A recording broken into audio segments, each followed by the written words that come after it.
Welcome to the Cross the Line Podcast. My name is Carlos Smith, and today's episode is sponsored by KB's Car Care on 321 North Main Street in Jonesville, South Carolina. They have a hand car wash, vacuum, and clean interior. Full detail is also available. While you wait on your vehicle, customer seating is available as well as the dining area. They're open Tuesday through Saturday from 9 a.m. to 5 p.m., so make sure you stop by. Today's episode is also sponsored by Big Ben's Desserts. If you need to satisfy your sweet tooth, this is the place for you. They offer a wide variety of desserts, including cakes, ice cream, banana pudding, and my personal favorite, the Oreo cheesecake. They open Tuesday to Saturday from 12 p.m. to 8 p.m. and Sunday from 12 p.m. to 7 p.m. and close on Mondays. So stop by and visit Big Ben's Desserts on 297 Spartanburg Highway in Lyman, South Carolina, where nothing could be sweeter. Today we are on the road in Charleston, South Carolina, here for the Cross the Line Podcast Self-Investment Tour, and we have a very special guest with us today. She is the founder of Tipsy Lady, and today I have the pleasure of speaking with Miss Toni Gilliard. How are you? I'm great. How about yourself? I'm doing well. We had a nice little 3-hour drive this morning, but I'm thankful to be here with so much going on. But it's still, I always tell people I love having the opportunity to do what I'm doing and inspire people to have a platform. And I appreciate you for taking the time to come share your story as well. Absolutely. Yes, ma'am. So kind of starting out.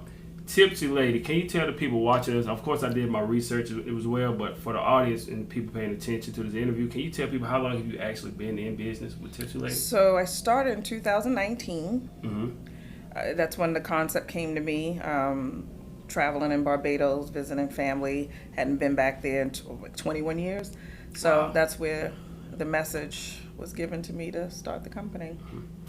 And of all the businesses, can you talk a little bit about like why the getting into the cocktail industry? Like what was it that finally made you want to dive into that business? Well, I come from legal background, I'm an attorney. Been doing that for almost 20 years. Real estate for the last 5. Okay. This is a passion project, something that allows me to create a legacy. Mm-hmm. It was about a celebration of heritage and flavor. I'm a Gullah Geechee girl from Charleston, Okay. root-wise. I'm a New Yorker by birth, but my mom is Gullah Geechee, and my grandmother, as well as my mom, both married people from Barbados. Okay. And then my dad's side, his mom is Bermudan, so I'm very Caribbean in a lot of my upbringing and culture. So I wanted to do something that honored that space. So talk a little bit about your background. We definitely want to get back into Tipsy Lady. You say you were born and raised in New York. Mm-hmm. Kind of talk about like what was your childhood like growing up? So I was born in the Bronx. Okay. My parents married very young. My mom had me actually at 16. My dad was 19.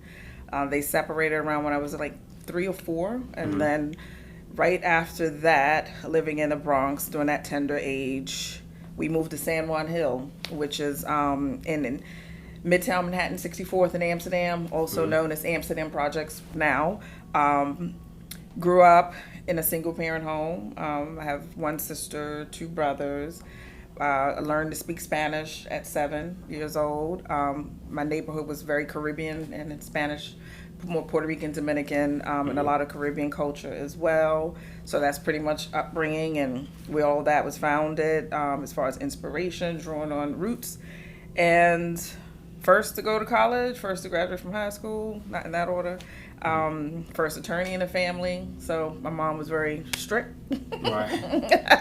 And education was our way out.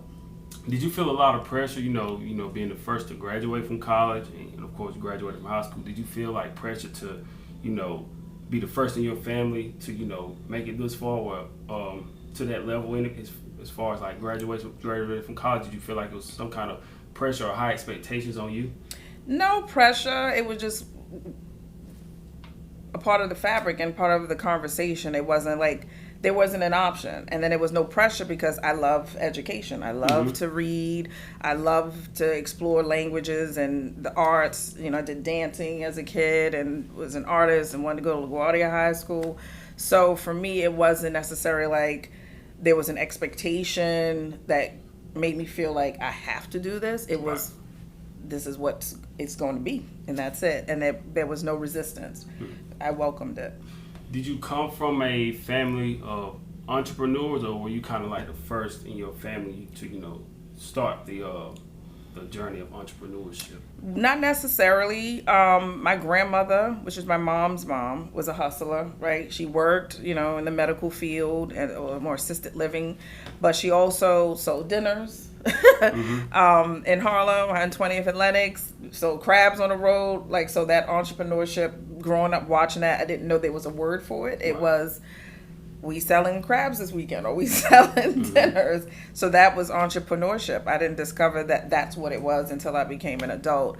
So it was rooted in me, always figuring it out. I said that before in previous interviews. I never knew what the word was for it, but I said growing up, I saw my uncle. He had a 9-to-5, but other than that, he also made a lot of money, cutting grass. So I would tell people all the time, my uncle was just going to cut grass. My uncle cut grass. That's all I said. I didn't know it was entrepreneur. And he had a lawn care business where he employed other men to, come work for him. And they would have contracts with restaurants, and they would go all over. And, sometimes on weekends, me and my brother, we would go along with him. We would go, he'd grab a weed eater for us, or he'll just have us raking leaves. But, it just helped us make some money on the side for school. But I didn't know the word entrepreneur. Like, it was just something that, we just thought he was just, going out and making money for some reason. Making ends meet. Absolutely. Why do you think, for now, in the times we're in right now, why do you think now entrepreneurship, it kind of seems like a trend now? I think value. People weren't valuing employees in those spaces. And people are now knowing their worth. People, I think with COVID-19, people had to be creative and operate in their gift to make ends meet. And having that flexibility, whether those companies close or those companies allow for remote working, where they were able to complete the task at hand in a shorter period of time, but then work the side hustle. Right. And then they realized, I think the side hustle was one, purpose-driven, passionate about it, and then the money was coming. So for me, I think when you do what you love, the money will come. And I think more people are realizing that, and knowing their value and knowing their worth, but also doing things that they enjoy. I think that's the key, and not being valued in those other spaces. I think the biggest thing probably, I think it was a kind of a blessing in disguise, especially for a lot of people, was that, when the pandemic hit and so many people were losing their jobs, and, some people were invested so long in their companies, whether it's 20, 30 years, and then all of a sudden you don't have that job anymore, so you lose that sense of security. So it's like, now what do I do? So I think for a lot of people, you say, nothing is guaranteed, which it never is anyway. So it's like, if you can lose your job at any given moment, why not, invest in yourself and create your own opportunity? So I think that taught people, to kind of also have another source of income, right, which is so important, especially in our community, because we didn't really see a lot of that. In my family, my parents, we had two sources of income because they both worked jobs, but that was it. It was nothing, outside of that they had. So I think that, for us, it's so important, I'm not going to say entrepreneurship is for everybody, but, trying to create something. Multiple streams of income is so important for people in our community. I agree. Yes, ma'am. So also, when going back to the business, Tipsy Lady, did you have to consult with anybody about finally stepping all in to do it, or you could just kind of okay, I know I'm going to do it, whether anybody gives me that vote of encouragement? Right, that's my personality. I'm like, this is what I'm going to do. Yeah. So it's very much, this is what I'm going to do, and it's been done, but not in this way, and I'm going to figure it out. So that's pretty much, it was not necessarily, hey, I have this great idea, what you think? It was, hey, I got this good idea, and this is what I'm about to rock with. And this is my why. And it was legacy. It was something that I could pass on to my kids. It was something that I didn't have to be at the register doing the transaction. Meaning once I sell it to the distributor, then they push it, and then I market it. And that could be, global. And I don't necessarily have to be the other person at the end of the table with the transaction mano a mano in order to make money. And it was something that I knew that I could build to scale up to something great and pass on to my kids. Do you ever have those battles with yourself, though? It's kind of like I don't know if I should do this right now, or should I wait? Or I'm just going to go all in. Because I know, like I was just telling you not too long ago about the flight I'm getting ready to take in a couple of weeks. It's one of those things where I spoke to my brother about it yesterday, and I tell him, man, I'm thinking about doing it. And he's like, okay. So he's like, what's holding you back? And I'm just like, man, nothing real. I'm just like, do I really want to do it? So it's crazy. This morning after I woke up, I was tracking the flights and everything, and I got a notification the flight dropped maybe like almost $200. So I'm like, okay, you know what? Before I talk myself out of it, I'm going to just go ahead and book it, and I'm gone. But do you ever have those moments where you kind of like battle with yourself about whether you should or shouldn't do something? It's more so, it's all spirit led. So for me, this was a gift that I strongly believe my ancestors gave me that I'm supposed to be doing. So for me, whenever I feel conflicted, I always pause and I have my quiet time in the morning. And then I'll just talk to my ancestors' spirit. I talk to God and I pray on it. I say, okay, I know this is my assignment. It may be crazy for other people, but I know this was gifted to me. And for me, it's looking a gift horse in the mouth, for lack of a better analogy, to not pursue something that I wholeheartedly believe is spirit-led. And that's all I need to push forward. So I don't talk myself out of it. Some things it's flavor profile, maybe I should do this flavor versus that flavor, those conversations. But whether it's to still do the thing, meaning run Tipsy Lady, you go all it's in. No brainer. It's all in. It's all or nothing. And I can't afford to lose at this age. I'm like almost 50. I'm like, I cannot afford to lose. I think for me, it's just, I believe in what I'm doing, and I love, once I started doing this when I was in college, and once I got that exposure to it, I was like, man, I fell in love with this space.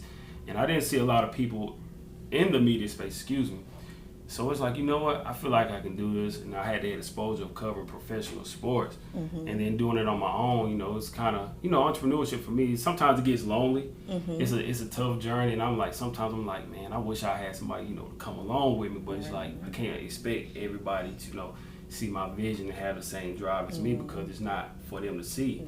But I think that's, for me, is one of the things, one of my biggest battles is like, man, I know I'm doing something that I love doing and I have a passion for it, and I know it's making a difference. But it's like just that sometimes that loneliness that I feel, going on this journey, which I would love to, help bring other people along with me. It's just sometimes that lonely journey of entrepreneurship. Right. But I always say try to create your tribe. So they may not necessarily be in the same career space or business space. For me, I just try to talk to other entrepreneurs, because we get it.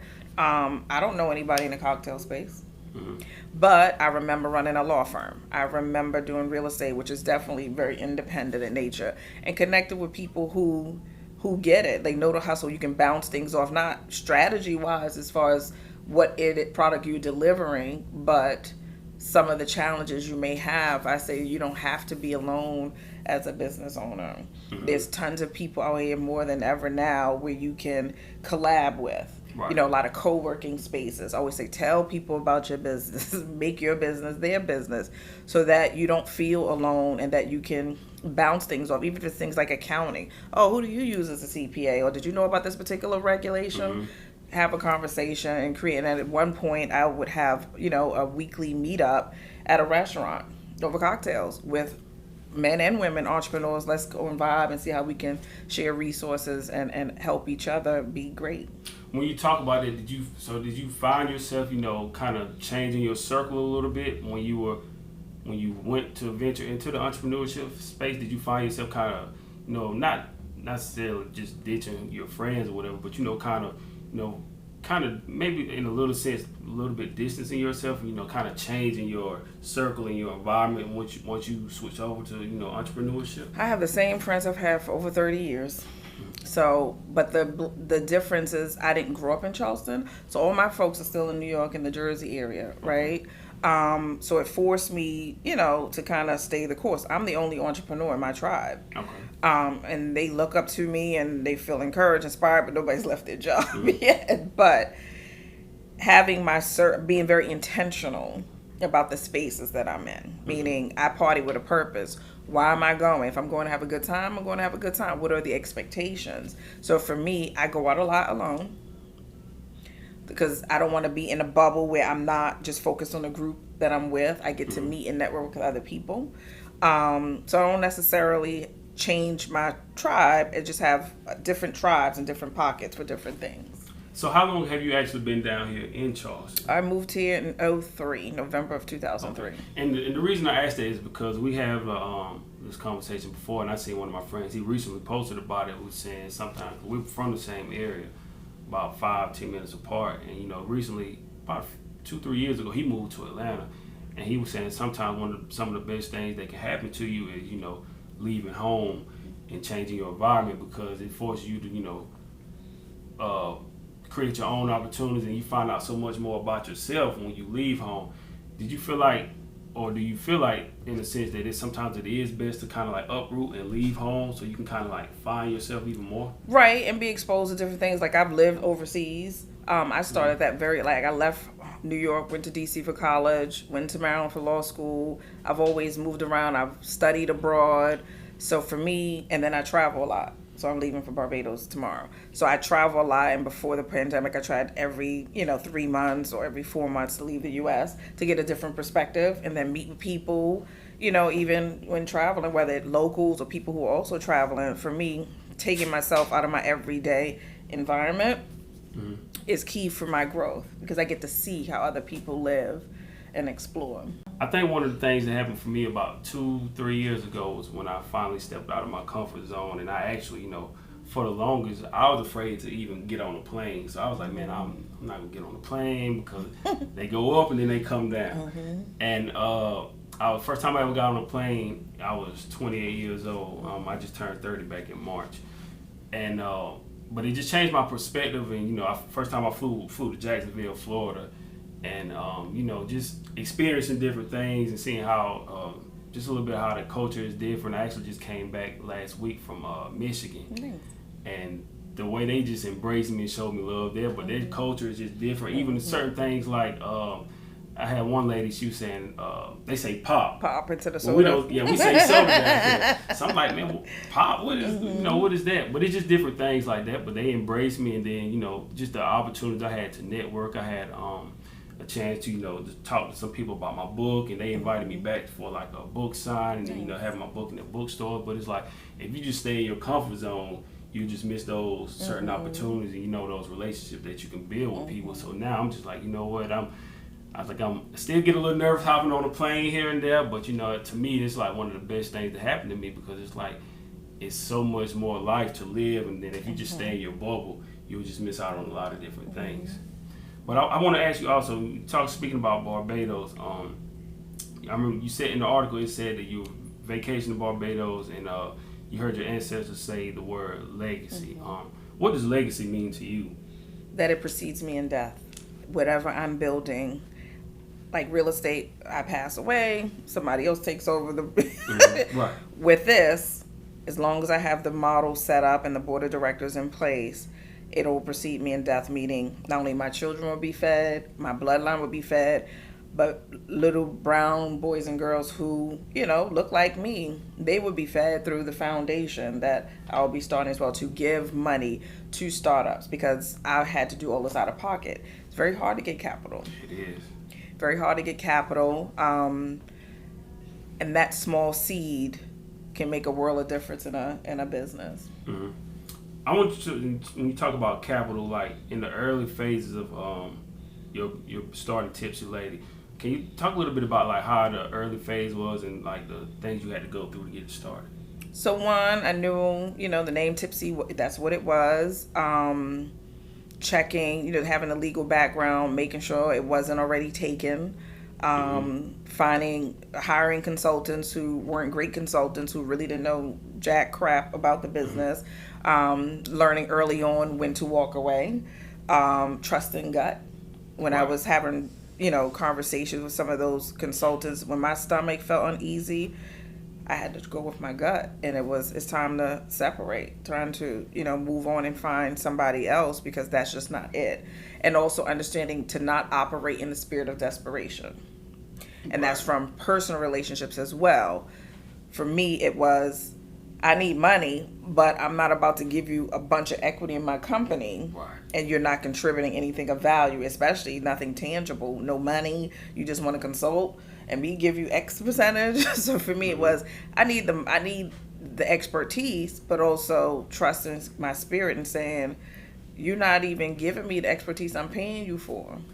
Right. And you're already asking me for equity. Yes. Now, I was going to say that's one of those things that can be tough for a lot of entrepreneurs because they want the money so bad that they give up so much of their company. And one of my mentors, I remember him telling me he made a huge impact on my life. I tell everybody, Ben Hall, he owns Big Ben's Dessert. Mm-hmm. And, it was a point for him where he also said, he had a big company, ready to come invest in him. But he said, for the most part, they were just going to give him a big check, nice check.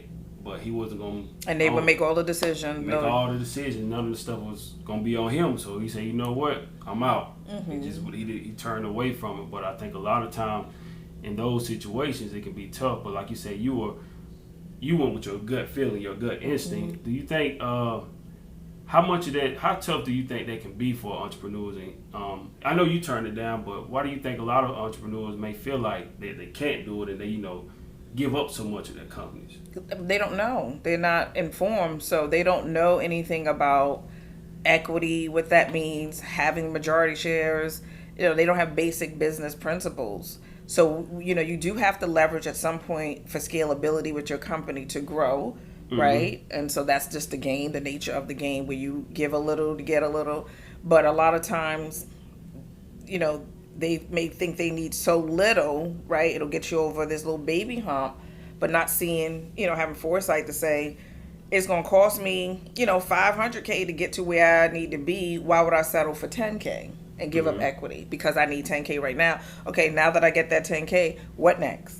I'm going to give up some more equity for another $10K, and then you have no, you don't own your company. Right. It somewhat makes me think a little bit about Shark Tank because a lot of times they may give you $500K, but they might want 20% of your company. So that's what it made me think about. Sometimes it's like they can already, the guys on the show, they can already see the vision of what this could be, so they're willing to give you that money just because they know how big the plan can be. Sometimes it's like you got to really trust your vision. Sometimes it's okay to turn things down. And it's not always about the money. It's also the relationships that you're building, the scalability. So for me, it's, okay, I need the money. You're going to give me the money. But what else can you do other than cut a check? Right. Meaning, how are you going to help me grow?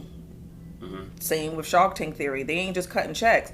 Those persons who are pitching, they're making the decision which investor they want to go with based on who can take me to the next level. Mm-hmm. So I think that is something that we, as newbie entrepreneurs or serial entrepreneurs needs to focus on as far as capital. It's how can whoever I'm dancing or in bed with, how can they take me, to another level that I can't do for myself? When you speak about partnerships, do you say that's probably like the most important thing? Would you say is the relationships over the money because of how they can connect? Even though somebody else may give you more money, those relationships are more important. Right. The relationships are important. The relationships are very important, meaning they can connect the dots or introduce you to somebody who may have the plug. You know what I mean? Mm-hmm. To take you to another level, whereas the person who is the bank or have the money, okay, it's great. But once the money gone, then what? Right.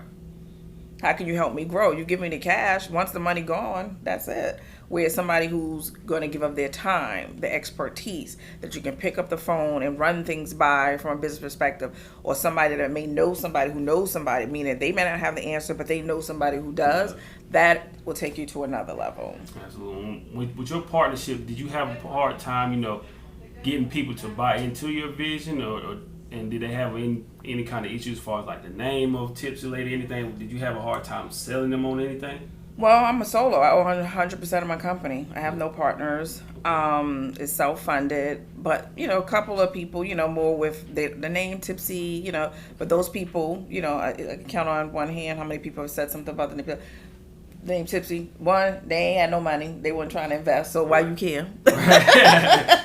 Mind your own business. And then second was a guy who was like, I don't think you'll get into any stores because the name is promoting over drinking. And I'm like, that's your perspective. The name ain't changing. I mean, I'm, mutable, meaning if it makes sense. But when people hear the story, that it's not about being slightly drunk, it's about tipping the scales in the industry as it relates to women and ownership. More specific, it's women of color in ownership. So when you know what Tipsy is, the story precedes all that other negative stuff. And I think that's so important to, just look beyond the name, like find the meaning of something. Because I had a little pushback with my book that came out last year. I had to tell you about that as well, and I got a copy of it for you. Okay, absolutely. But I think, just looking at a name or something, people don't dive into the full story. They just see a name and it just automatically just turns them off. Like they don't even want to hear the rest of anything you have to say. But as far as, speaking about being a woman of color and being an entrepreneur, why do you think women have a hard time in the entrepreneurship space as far as like when it comes to ownership? One, a lot of us are single parents, and those who aren't single, they're technically single because we're doing all the work. We're working and we still taking care of the household. Even, when we're married, when I was married, I still had to pay bills. I still had to cook. I had to clean. I still had to tend to the husband. I still had to tend to the kid. So stretched thin. So I think that's, probably one reason, because we have multiple hats that we wear. And we're stretched so thin. So I think that overall it's because we do so much. And we're so much to so many people. And I think, just my opinion, I think part of it also is, sometimes men can feel like they can't take orders from women. And when they have those positions of power, it's like they, as a man, you always want to, lead and, provide and protect. But I guess when you feel like you have a woman in control of a business, you feel like you don't want them having control of you and telling you what to do as a man. So I think a lot of times some people have issues with that as well. True. But for me, I'm all for it. I'm willing to stand behind anybody who has a vision and something that's positive and moving our culture forward, because as African Americans, we already have a hard time. And it's just like interesting the time that we're in. I had a conversation at work. We had some people that don't look like us. They actually told me, like, man, this is a they don't really feel like, they know we have some issues that's facing us as African Americans, but they feel like, this is a great time for y'all because, as people of color, we don't know, as people of color, we don't know what to say to you guys, because we don't want to say the wrong thing and come off as racist or different things like that. So the perspective for them is a lot different. For us, we're like, man, y'all think we got it made, but we still have an uphill battle that we have to go through every day. So it's just like those different perspectives of how they view society and as how we view society are like totally different as African Americans. But I definitely feel like women, of course, you guys have a lot tougher battle as entrepreneurship, being in those powerful positions. Yeah, I think so. And again, because we're juggling, household, but at the end of the day, we run a business. The household is a business. Oh, absolutely. You got to know what vendors to come cut the grass. If you're going to have a cleaning service, what cleaning lady or cleaning male is going to be your service provider. You got to negotiate, so many things. It is a whole business. And take care of the kids. And that's which is like having employees. It really is. Like, I'm like, whatever you need, you just let me know. I'm dishing out the money, whatever you need to do. Like, I don't really want to. See, it's too easy just to cut a check. But exactly. But speaking of those barriers, is that something that you fully embrace, understanding that everything is not going to be a smooth transition and you're going to have a lot of things coming your way as a woman of color in this position? Is there something you've fully embraced? Yeah, I think historically how culturally, how like through slavery and overcoming all of that, I'm like, this ain't nothing compared to the Middle Passage, or this ain't nothing compared to slavery and what they had to endure, or this ain't nothing compared to the Civil Rights Movement. I'm like, this here? Oh no, this ain't nothing. They've paved the way, and if I knowing with conviction, that is what I come from. It's rooted, it's in my DNA, it's how I'm wired. So whenever I feel discouraged or tired, like this morning I had the 4 o'clock praying people time, I got up and I was like, keep pushing, Toni, keep pushing. Keep pushing. It's a tough journey. I saw online in the article you say the markets you were in were California, Florida, New York, and New Jersey, and online in over 30 states. To you, did it feel like all of this started happening like fast, or was it like a long process for you? No, it happened fast because it was like, this was a concept, and then I'm doing the things, and then I'm undoing and redoing, and then it's like, all right, oh, wait a minute, you really doing the thing. So we didn't launch online until January of this year. Oh, okay. And then that allowed me, to research laws and that kind of thing of how to get in those markets. And then it was South Carolina, you live here. Go knock on doors, have people tasting the product. And I had sample cans, and everywhere I go, you want to taste a little rum punch? Hustling. Mm-hmm. So it definitely took off between January and now. In the beginning, that was the impregnation stage. I was carrying and it was developing. And then January is when it was like, okay, that is the birth. What are you going to do now? So now I am, breastfeeding the baby. Right. Now, you started right before the pandemic, and, it's kind of like we're somewhat still in it. It's still a lot going on right now, but how was it from the beginning then, and how did you have to maintain during that time of when COVID first took place? For me, it was put your head down and work. And before COVID, no one would buy canned cocktails. It was like a cheap connotation over it. It's like, ugh, canned wine? No. COVID showed that there was a market for it. It's like a $38.1 billion industry now. It showed that people wanted canned. It showed that people had to ship to the door. So it opened up that whole legal space to be able to ship direct to consumer. So all of those things weren't a thing when I started. I had hoped that I launched during COVID when people were just having Zoom parties, but it wasn't my time. But what it did do was show through other brands, right, what the industry could do, and that it wasn't just a fluke of nature. It was this is a sustainable business. I started at the right time, meaning if I didn't start when I started, I would just be starting now, and by the time 5 years from now, it would probably be, stale. So I'm glad I started when I did. What skills would you say from previous work experience do you feel like kind of helped you with starting Tipsy Lady? What kind of skills would you say from the past kind of helped you? Cooking. Because it's cocktails. So cooking, loving being a big foodie, loving food, travel, being exposed to mojitos are totally Cuban. Rum punch is Caribbean. Mimosas are everywhere, but adding mango to it to make it Caribbean, things of that nature. So I would say my culinary background, I wasn't the kid in the kitchen. I was the kid who was like, I'm going to have people hired to do those things. I didn't start cooking until I was an adult, and it was therapeutic for me. The legal background, of course, knowing how to read contracts, knowing how to negotiate, and knowing how to speak. So what kind of advice would you give someone, about, they have this idea, but they don't know how to get it off the ground? What kind of advice would you give them, about as far as pitching their vision to somebody? Finding out if it's in the food space, how to commercialize it. That's always the question. So you can sell dinners all day long, generate your following, and know that you have a base to sell it to, right? But I say use your family if it's in the food and beverage space or cocktail space and making cocktails, and then figure out a way to commercialize it. And how do you do that? Joining associations like NMSDC, which is Supply Diversity or Women in Business certifications, getting those certifications, and most importantly, tell people your business and what it is you're trying to do. I think there's a bad, thing that people say, oh, be quiet, don't tell people what you want to do, you're going to block your blessing. That's so far from the truth.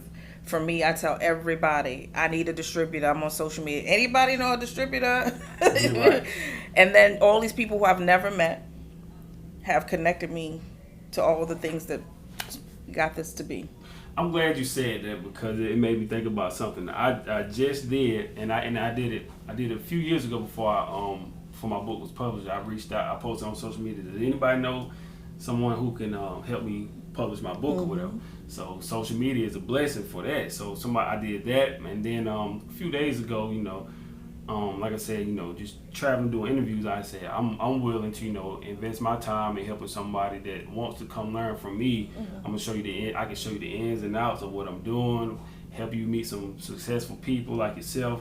And I had a guy reach out to me this morning, and I was like, man, I appreciate you reaching out. I said, I'm on the road right now, but once I get back, I'll be able to get with you, and we'll figure something out. But why do you feel like a lot of times people, they're too ashamed of asking for that help, because sometimes like closed mouth don't get fed. If you right. don't ask, then you really won't know what somebody's willing to do for you. Why do you think a lot of times some people are afraid to ask for that help? Failure and rejection. Nobody likes to be rejected, right? But for me, my mom raised me very early on to say, ask for what you want, and if they tell you no, they're not taking nothing from you. You coming back from that no in the same space that you were in.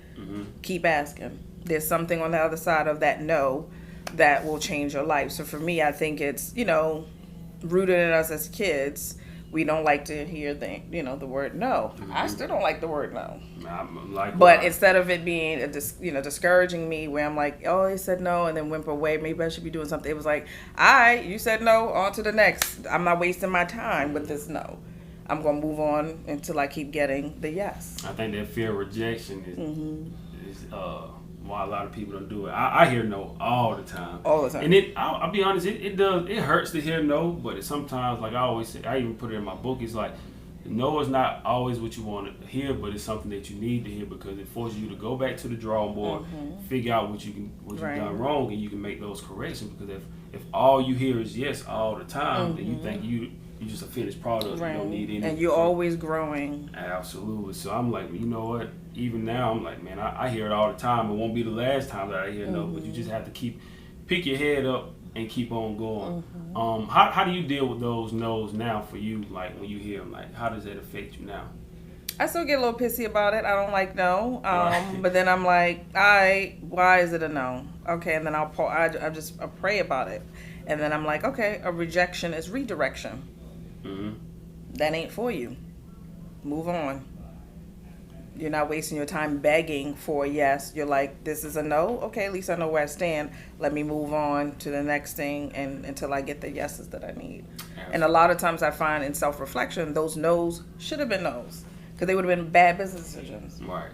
Or bad relationships. And it can be a blessing in disguise. Like I remember hearing Steve Harvey say one time on TV, he said, man, you ask somebody and they say no, like, so what? It's not like you had it anyway. So you just got to not taking nothing from you. Not taking nothing from you. So you just got to keep on moving. Just a few more questions and then we'll get ready to wrap it up.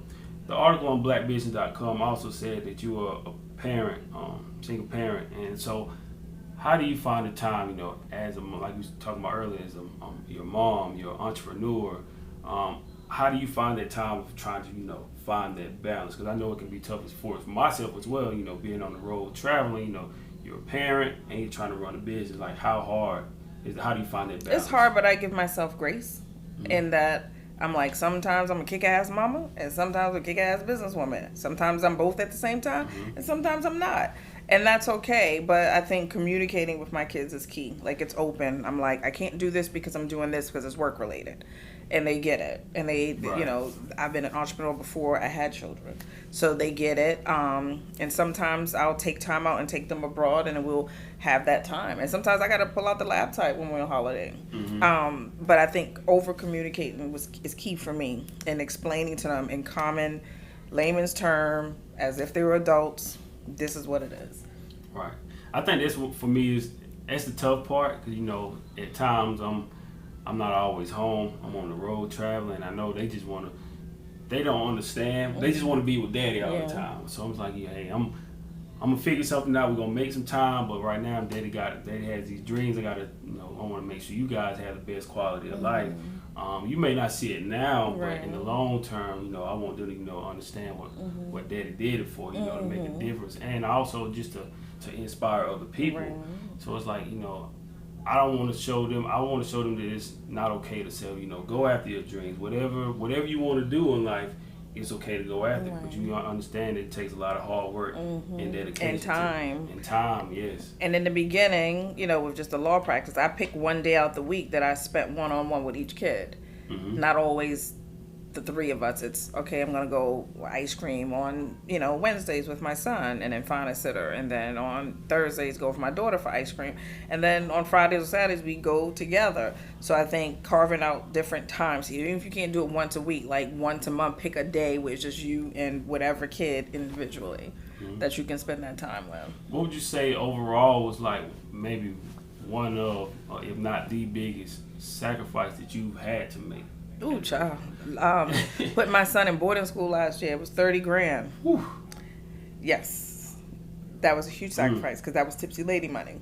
And it was, you can run another production and do X, Y, Z, or you can put your son in private boarding school where he's going to get the education he needs in this season in his life with a smaller classroom size. That was like 8-1 versus 30-1. Right.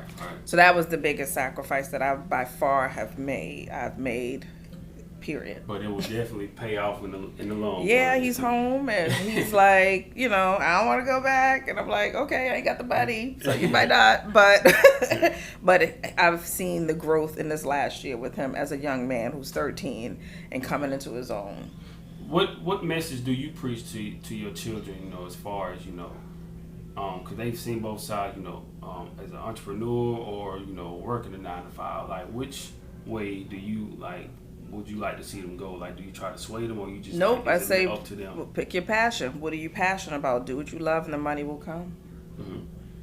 I had an article. It kind of they kind of twisted my words a little bit, but it was saying pertaining to my son. His father is like we said earlier. Instead of like diving into the story and reading it, people were just looking at the headline, and it said along the lines of, this father is teaching his son about entrepreneurship instead of, going to college. And so people were commenting on it, and they were just like, well, why not encourage both? If they read the article, it would they will understand it. But we lazy, we don't read. Exactly. We just look at the bold print, and that's it. And it's like, all right. Exactly. They so very Instagram reels and quick. Yeah.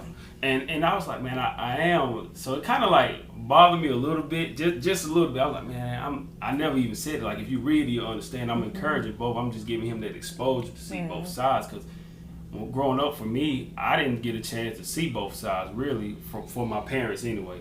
I just saw my parents get up and go to work for somebody else. So for me now, I still have my 9-to-5, but I'm also, entrepreneurs. I wrote my first book.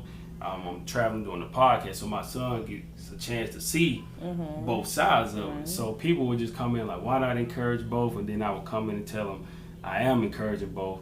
And then some people were telling me, they were looking at that's when you screenshot the answer and highlight it and say, here you go. Exactly. And then some people were telling me, with the title of my book, they were telling me, just find a different way to word it. They were just trying to tell me how to send my message. I didn't send it the right way. I didn't have the message worded the right way. It was just so much stuff, but it's just like, dive into it, understand, don't just go for a headline and just not fully understand the message. But I for all of my children, not just my son, I encourage them, whatever you're passionate about, go after it. Right, do what you love. And just be willing to, put into work to make it happen. Just a couple more questions. What advice would you have for anyone, chasing their dream? They may not feel like it's the right time. They may not feel like they're ready for it, but it's never going to be a perfect time. You just have to step out there on faith. But what advice would you have for people, that are ready to, just go after their dreams? Do it. Just jump, have a plan in place. And sometimes the plan is going to change. You're going to shift. I had 3 careers already, or really 4. I'm an author, attorney, do real estate. I got a cocktail company. I did some consulting work. I mean, it'll change, and just know that you have to be mutable and be comfortable with shifting and changing. But you just got to do it. You're not going to have all the answers. If I had waited for a Tipsy Lady to be all of the things in alignment, it would not be on the shelves right now. Because I'm like, just launch the damn thing, and you can tweak it as you go along. Absolutely. Is there anything, looking back on your journey, that you would do differently? I probably would not have gone to law school. A lot of debt from law school. The skill set that I learned, it's a blessing, because I'm able to apply that training through every career that I've had. But if that's the only thing I can say that I probably would not have done, because a lot of it isn't law. A lot of it was common sense in business. And I wouldn't have gone to business school. I probably would have started a real estate career at 18 and stacked my bread. I say the same thing. Me and my friends, that we all graduated from college, and sometimes, we had those conversations like, man, did we really need to go to school for some? Because a lot of times the stuff that we took in college, we never really used. I don't use none of that. Exactly. I don't use none of algebra, all those things. I'm like, nope, don't use it. Logic, nope. That's all common sense. After the basics, then it's just like the rest of it is just like really not even necessary. And I graduated from upstate in 2014, so 8 years ago. And like half this stuff that they taught us, like I haven't even used since then. I'm like, man, did I really need to go into all this debt just to, get a piece of paper? Because we chase the dream of what is told. Oh, you get this degree, you're gonna make 6 figures. But it's like, not really. If you owe more than what you make, and then you got the interest, you'll never get out of that debt. So it's nice that a lot of people are getting that loan forgiveness right now. I know a couple of people who've gotten $160,000 wiped out already. Ooh, that's a blessing. And I'm like, come by here, Lord, come by here. But but we're gonna see what Tipsy Lady does so that Tipsy can pay for all of that. But we're just conditioned to think if you become a doctor, a lawyer, you're going to have this, romanticized life that we see on television. It's just not realistic. And that's also part of the problem, that we need to see people who look like us doing the thing to make it real, right? And not the Huxtables. Exactly. It got to be real and tangible where you can sit down and have those conversations. That's why representation matters. Absolutely. And I always thought, that's what life was, you just got to go to school, then you go to college, you get a job with great benefits, and then you just stay there. Like, that's what I thought life was supposed to be. So then once I got out, and the best thing honestly, one of the best things that ever happened to me was when I graduated and my student loan kicked in. I was paying $500 a month, and I ended up having to work 2 jobs just to work and pay the bills. And I'm just like, so I would work probably 13, 14 hours a day. And then one night I was at work, getting off around 11:30 at night, and then having to be back at work at 5 in the morning. I'm like, I got to get up and do the same thing over again. And I got to do this for about 4 or 5 more days in a row. And then it just hit me. I was like, man, something got to give. So I was like, you know what? I stayed at the job a little bit longer, and then it came to a point where it was just like a breaking point. Either I'm going to do this or I'm just going to stay here. So I just finally quit my second job, and I went home. And that was when I started writing my book. But I was like, there's no way like I can just live this way and just work just to pay bills, and not even like I'm just giving up on all of my dreams and my aspirations. But it's like I tell people all the time, like for the most part, if you talk to the average person, you tell them, man, all I'm doing is working to pay bills. They're gonna tell you, well, welcome to the real world. And that's what you think. That's all it is to life. It's just working to pay bills, and it's not. So it's like you really have to find a way to make that pivot, and you got it's never gonna be a perfect time, but you have to go out there and chase your dream. I agree. Yes, ma'am. I agree. So my final question as we get ready to wrap it up. This is the Cross the Line Podcast Self-Investment Tour. So I would like to ask you, what does self-investment mean to you? Taking time out for yourself and understanding your why when you're investing in yourself. From a spiritual perspective, investing in myself, I go to bed at 10 and I sleep. I get my rest. Eat is the best I can as far as quality food of what I fuel and put into my body. So that's investing in myself, and then always being open to learning and meeting people and not being the smartest person in the room. For me, that's an investment in myself, and listening and absorbing, but also telling people about my business and asking for help. Absolutely. Where do you see I know I said that was the last question, but where do you see like Tipsy Lady going like in the future? I see her, I call her, she a whole wife. I see Tipsy Lady in every retail chain in the United States and globally. I see her on the airlines and the resorts. I see her being valued at $100 million or more. Absolutely.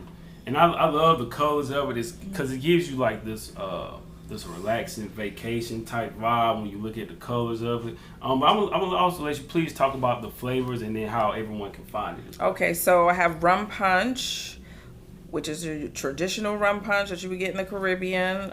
No artificial flavors, organic, natural, kosher ingredients. Then I have the sunrise mimosa with mango and vodka in it, or grain neutral spirits. And then I also have the mojito. as well. And so you can get it online now through September at shop.tipsyladycocktails.com, and we ship direct to your door in about 35 plus markets.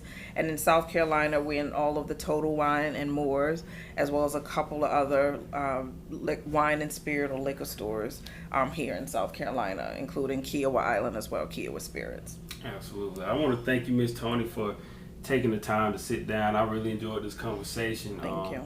I love what you're doing with your business, and I love the advice that you give entrepreneurs, about chasing their dreams, because I think that's so important. Like I said, I see so many people a lot of times online, they say things like, man, this ain't it. I hate this job. I'm ready to quit. Like, who's hiring? But they never really give themselves a real chance, do something that they really want to do. So that's what this platform is for. I really like to, encourage people, just give yourself a chance.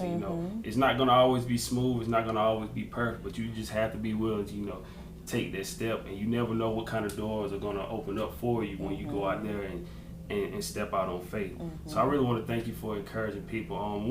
One more thing before we get out of here. Can you please tell everyone how to find you and your business one more time? So Tipsy Lady Cocktails with an S.com is a website, and then all of my social media handles is Tipsy Lady Cocktails. So it's Instagram, Tipsy Lady Cocktails, as well as Facebook and Twitter. Absolutely. So thank you again, and hopefully everybody that tuned into this episode, I hope you guys took a lot away from this episode. Please support Tipsy Lady, as I will. I also have something for you when we get ready to wrap this interview up. So hopefully you guys enjoyed this episode of the Cross the Line Podcast. This is a self-investment tour. So till next time, keep chasing your dreams. Thank you for listening.